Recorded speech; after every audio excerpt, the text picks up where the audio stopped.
Марку Фейгину разрешили выезжать из России. Вчера при попытке вылета в Вильнюс адвокату выдали запрет на выезд из России. Оказалось, что это техническая ошибка. Уже на утро Фейгину сообщили, что он может свободно путешествовать по миру.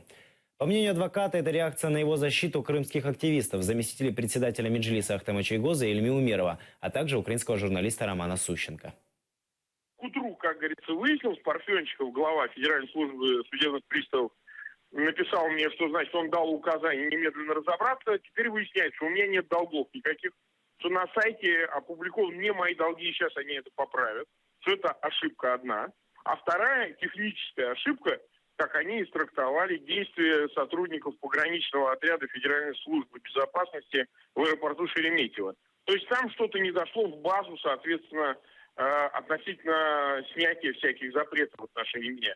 Это быстрая реакция. То есть они понимают, что когда такой шум стоит, ну, ладно бы для этого были бы основания, чтобы я вместо защиты Сущенко или там крымских татар, я не знаю, занимался исключительно, значит, своими проблемами, какими-то искусственно придуманными.